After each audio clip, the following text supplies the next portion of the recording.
What's up, channel friends? I am back in the US and I'm so very excited to bring you the combination and the completion of the Stunticon set. Now we will be able to form Menasor.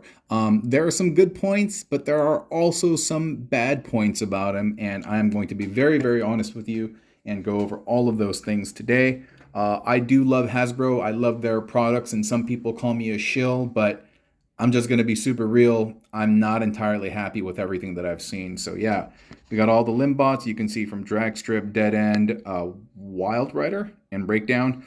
Breakdown, by the way, is on loan from 14th Prime. So thank you so much, buddy. I'll get him shipped back to you very soon. And over here we have Motormaster in his Menasor form. And so yeah, we're going to limb them up. We're going to combine them all up today, okay?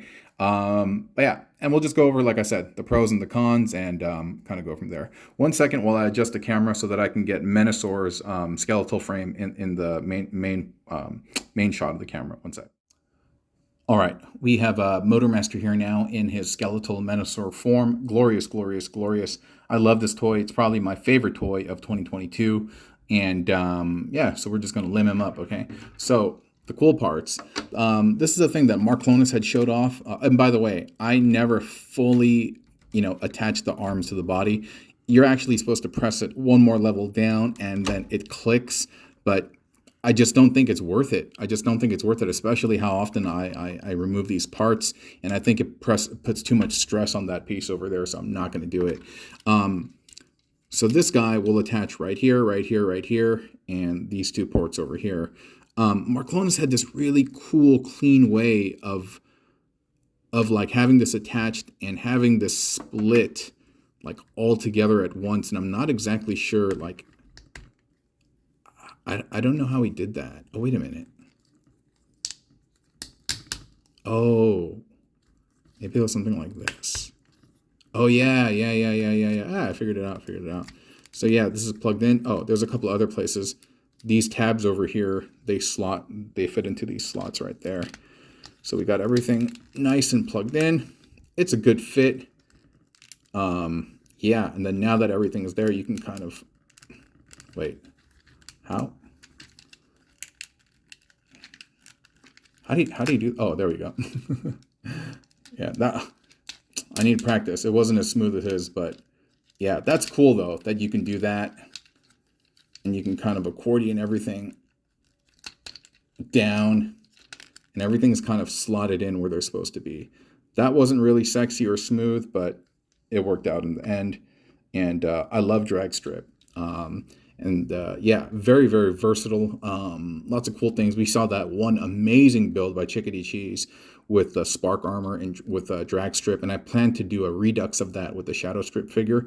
But yeah, very cool how it all connects, right? We'll move that to the side. We'll get the second arm ready. Let me just move him to the side over there so that we can focus on this. So let me see if I can do that again. Have that like that. And have that like that. So it's one piece. Get him to plug in here. That to depress that little tab right there. These things to connect right there, and those to connect right there.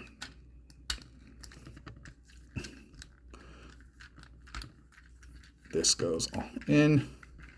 And then the part that I don't know how to do is how to kind of get, I guess that's it. And just brute force it and I kind of pull it apart. But it's nice.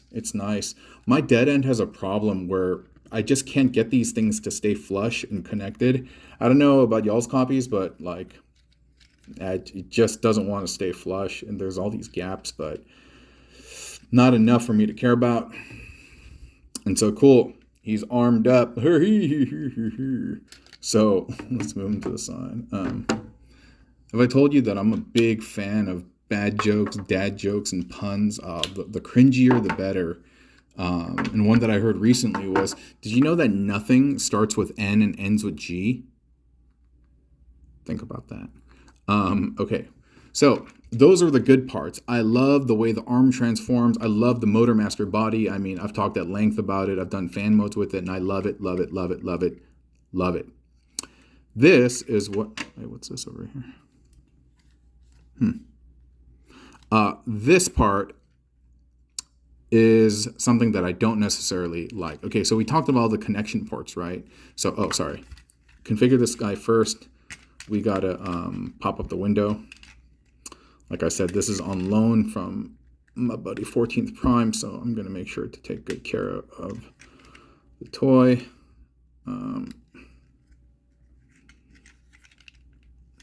Just want to get that window open. Okay, so we move the window up. You got to bend this up.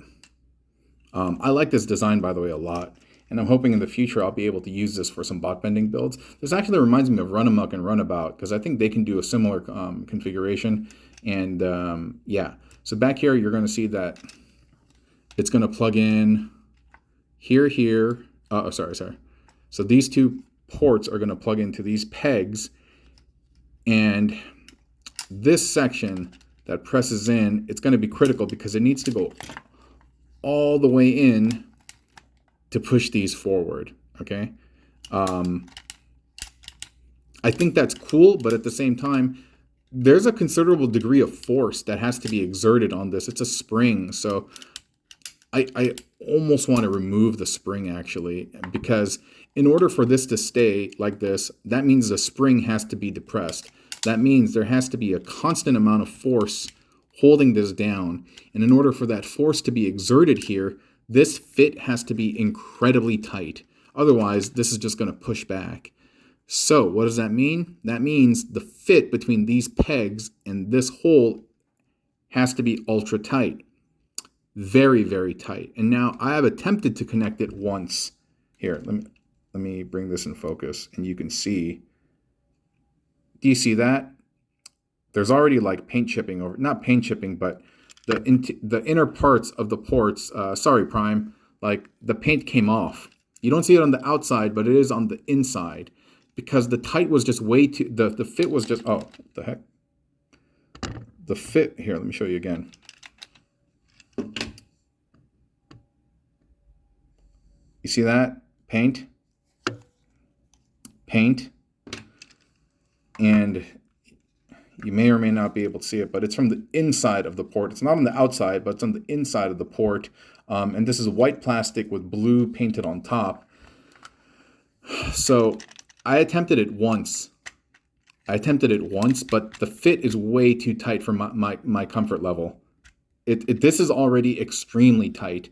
And honestly, I'm worried, like, the way it should be working is these tires should sit flush over here. But, dude, it's a really, really tight fit. Like, it's incredibly tight. And honestly, I'm not comfortable with pressing it beyond that. I did it once, and it took a while to remove. And I don't think I'm going to, see, look at that. I don't think I'm going to do it again, especially when this is not my toy. If it is, perhaps, but that means I'm resigning myself to keeping it there almost like forever. And so without it being fully plugged in, this is what the front of the shin looks like, and that's not great. It looks like he got kicked and his bones broke or something like that. And I'm not terribly happy about that, okay? So I have never attempted to connect Wild Rider, or if I think I'm getting his name right. If not, I'm just going to call him Roger. I've never attempted to connect Roger to the leg, so we're going to try that right now. Roger does not have as much paint. You know what? I may have tried to connect them once because I can see a stress mark there. Yeah, so let's try with Raj. It's the same thing. You're going to use those bits to depress this thing, which again requires a considerable amount of force. And so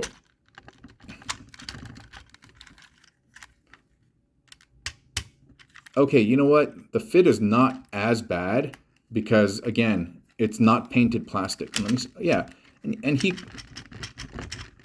jeez. Okay.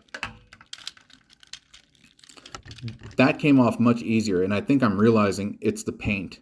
It's the paint on top of the white plastic, and they wanted to do a good job, but see, this is stressing. And this is stressing because this fit is just like ultra tight because they need it to stay in place in order to press this forward. I think that's a loss. I think they messed up. I think these should not have been spring activated. I think they should have figured out a better method to connect this to the leg. I'm actually quite disappointed. Um, Not very happy with that at all, actually. Don't get me wrong, dude. I'm not a designer, and I'm sure they had their reasons for doing that. And I love and I praise the ingenuity of the Takara designers. I'm a huge fan of all those people that Mark Clonis talks about. But to have this be so tight to act as, I just can't agree with it, and I'm not going to force this in there because if I get once I get my own copy, perhaps. But like I said, this is 14th primes, and I'm not going to do that. And so let's put them back together. I'm pretty disappointed about that part.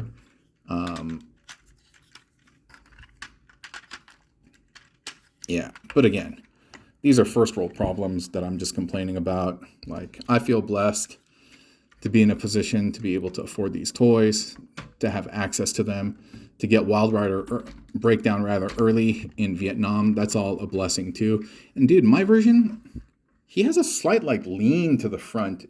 You don't see it on the camera, but I can. Like, it looks like he's leaning forward to me.